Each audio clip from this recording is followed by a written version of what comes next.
All right, friends, now that we have our drawings done, we're going to start to color. And we're only going to color the positive space, and those are the objects around our picture.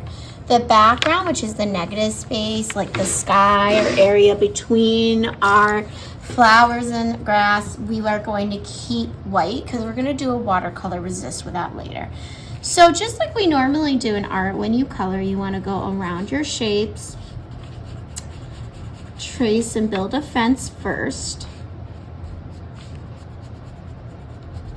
and then go in. We're pushing hard near the crayon because this will be a resist. We're going to go in and color those areas. So I'm getting my hand done. I think I want to have painted nails, so I'm going to go in with a color on that. When it's time to do the grass, you can color whatever color you want for your grass. I usually like to use different variations of green because grass can be a light green, dark green, it can even be a yellow and brown. But I'm going in and I'm just outlining the areas first and then pushing hard and layering. See how vibrant and colorful that is. When you do your magnifying glass, that's going to take some time. You want to be very careful. Outline the outer edge of that circle here on the inside, so we stay out of the lines. And then the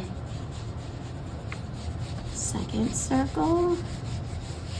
Notice how I'm going with the form as I'm coloring, and this is going to be something that really takes a lot of time. So we're going to go in, color the magnifying glass. Now this part here, the glass part, once again, anywhere that there's negative space or background, you do not need to worry about coloring. It's looking good. We've got all our positive space colored in, and notice I haven't colored the background in. What we're going to use now is some liquid watercolors. So normally in art we use watercolor palettes, and those are great when you want a different variation of values in your colors, or if we want more than one color. Today we're going to use liquid watercolors, and how they work is they come in like a little bottle like this, and they're very dark. You add a little bit in a cup with some water, and then you get the consistency that you want throughout. So this is nice when we want to paint a whole background at once and we just want all the areas to look exactly the same.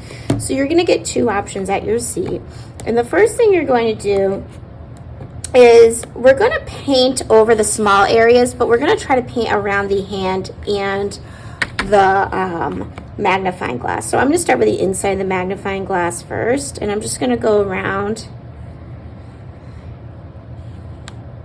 the curve.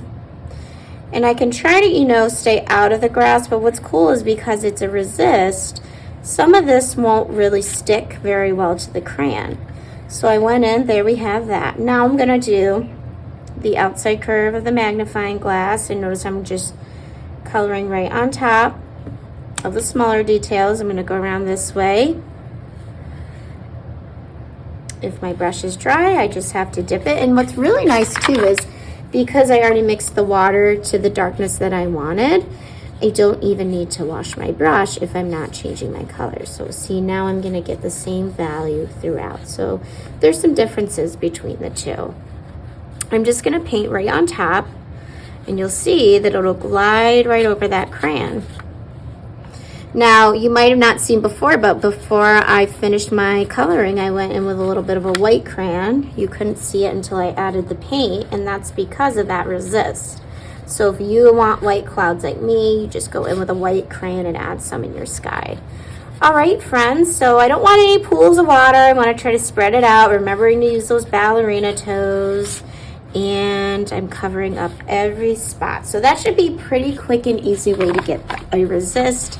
And now that we have that done, next week we're gonna cut out our bugs we made and glue them onto our magnifying glass.